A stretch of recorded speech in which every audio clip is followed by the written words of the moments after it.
floor. It loves it. All right, here we go. All to right. the floor.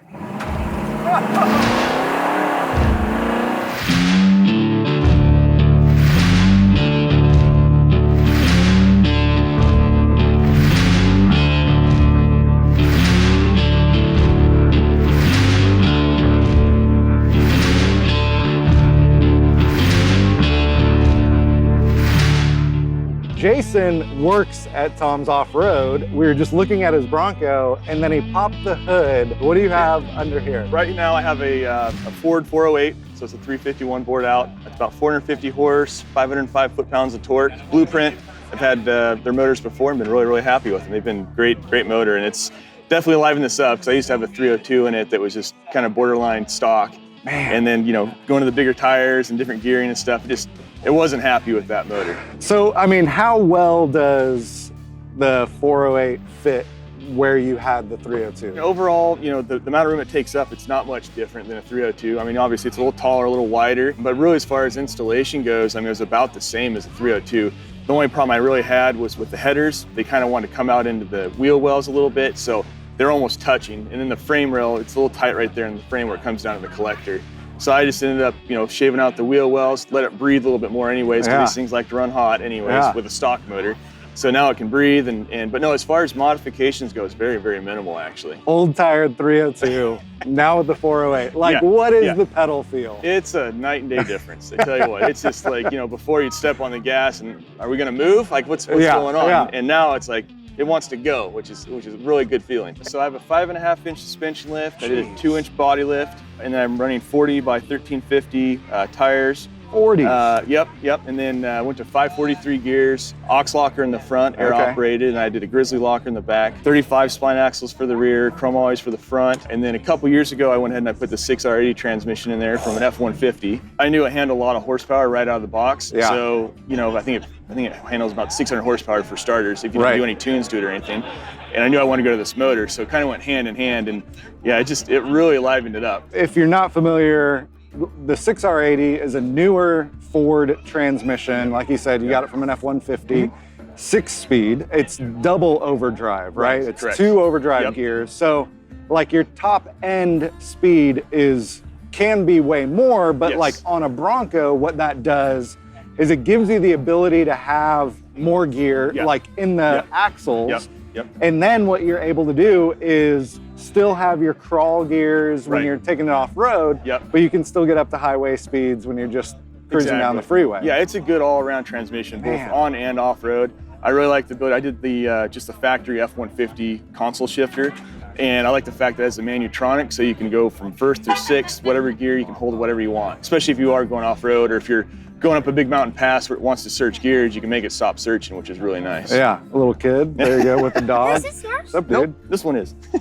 Hey. Sit it? No, it's not mine. Go for it. But I'm sure you can sit. You're you more can than sit in welcome any to. Bronco here, obviously. Yeah. Oh yeah. That's what we're here for. Tom's has like the adapter for it. We were looking at that where that's one of the new parts is the adapter for the bell housing. What else goes into that 6R80? It's pretty minimal. Obviously transmission, the bell housing adapter. I did modify my torque converter because when you put that bell housing adapter on there, it pushes everything back about a 1/2 inch. Okay. And so you have to make up for that 1/2 inch on the torque converter, which they make extension studs and some other weird things, but I had mine just custom built. Rather than having add-on stuff made or bolted onto it, I actually had stuff welded. Nice. So it makes it a little bit heavier duty. Probably one of the other main things is going to be the computer controller, which I got from Quick 6. From US Shift. Quick 6 controller. Yeah. And then, having to go to shorty headers because long tubes won't fit correctly around the bell housing. Yeah. But I mean, it's pretty minimal for what it is. And obviously everything does get pushed back a little bit because it's a longer drivetrain. Yeah. So, driveline modifications are usually required. I got lucky with mine because just the way everything's set up, I was a little bit short on my drivelines before in the rear, so I could push everything back, which made up for it. Yeah. 1 to 5 wrenches, 1 being the easiest, 5 being the hardest. Yeah. Talk me through the 408 and then talk me through the 6R80. I would say on the 408, I'd probably rate that about, I'm gonna say 3.5. Nice. I'm gonna go in the middle. That's good. That's most people can do that. Most you need a cherry pick, picker to get the engine out. But And the nice thing is it's mostly all unbolt and bolt in type stuff. Especially if you had a V8 in before, you know, going to a 351 based platform, Right. it's not hard to put in. It's just pretty much plug and play. So if you can unbolt stuff and bolt stuff back together, you can do torque specs, so on and so forth, you'll be able to do it relatively simply. On the 6R80, I'd probably give that one, I'd say maybe a 4 on that one. Not much different really than, to me anyways, than doing the 408, just because, I mean, once again, everything that they make is pretty much bolt together for the most part.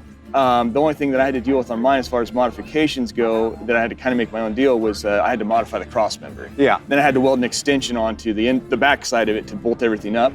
But other than that, that was like the only real modifications I had to do to an already put together kit. And when you're not having to break out the welder, when you're not having to, you know, I mean, yeah, you need tools to get the transmission out, but I pulled my transmission out with my actual cherry picker and like in the, you know, no lift in the garage. And so it is doable. Can we look inside? Yeah, definitely. It's a 66. It's a September 65 build. So I kind of kept some of the 66 stuff original.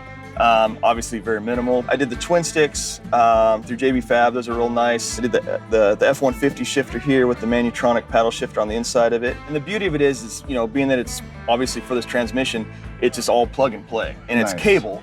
So you kind of have the ability to, you know, route it pretty universally if you want, depending on how you want to, you know, where you want. I mean, I could put this shifter for the forward, back, wherever I want. There's enough cable length there to put it really wherever I want. And then you got the quick 6. Yep, quick 6. And then I'm hoping here shortly, like, you know, we're going to be offering a console that's going to go from basically the dash back. And then we'll have it where you can actually customize it and put the stuff in there. So right now, everything's kind of temporary, wires thrown everywhere, but it's, you know, mostly behind the dash. So it's all right, not a big deal, you know. What is it like just taking it off-road, driving it on the freeway? Yeah, it's nice. I don't do a lot of trail driving, believe it or not. I'm hoping to get into it With more. 40s, I know. It's kind of a weird pavement queen to have. But when I do go off-road, which is in the snow and you know, I'll play on some dirt roads here and there, it is nice being able to go and kind of do what I want off-road and then get back on the freeway and go home. You know, it's not, I'm not questioning whether or not I'm going to make it. It's usually pretty problem-free. So, but it's a good driver.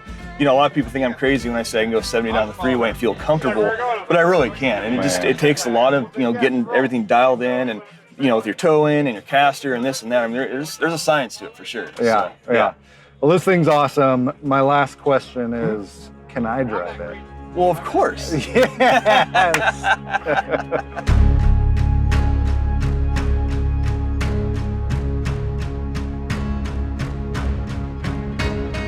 It feels like I'm used to driving a Bronco, and this feels a lot bigger. Yeah, it likes to be pushed. First gear with a light pedal, it takes a little bit to shift, but if you get on it, it'll go. It's funny, the harder you push the pedal, the smoother the shifts are.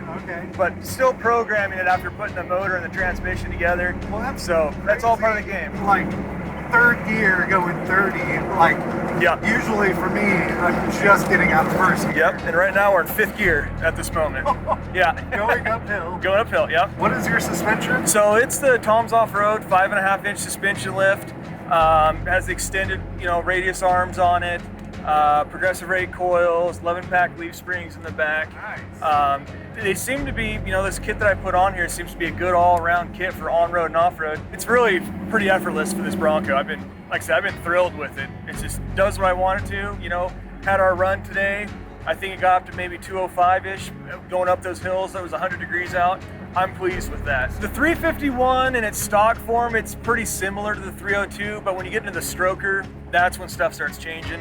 It really starts running a lot hotter. You wouldn't imagine it was on 40-inch tires and 7.5 inches of lift. I've driven a lot of Broncos over the years, and there's some pretty dicey, you know, sketchy ones. I mean, you can take a stock 302 and put the 6R80 behind it, and it livens that motor up tremendously. It's just, you know, having compared to the factory Bronco with, you know, 3 gears in it, whether it was a C4 or a manual 3-speed, just having 3 more gears in that, you know, in that transmission, it just, man, it makes the 302 a lot happier. There's a lot of different programs with this Quick 6.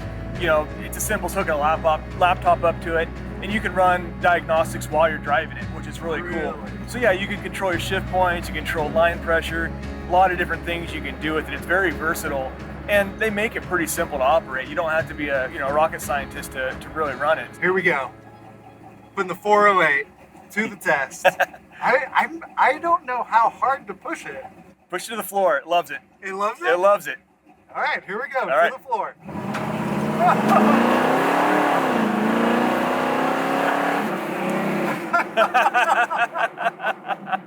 Man, I take back what I said about the suspension being too soft. Right. Like the bit, like Yeah. I was like, and there's the sky. Yep. Like that Oh, yeah. was nuts. Yeah. Yeah. And this thing just gets up and goes. Yeah, That is amazing.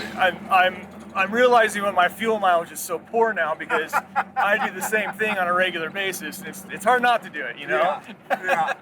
Man, that is awesome. Well, good job with this. I mean, it's a pleasure to drive. And Thank you. yeah, like such a beautiful truck.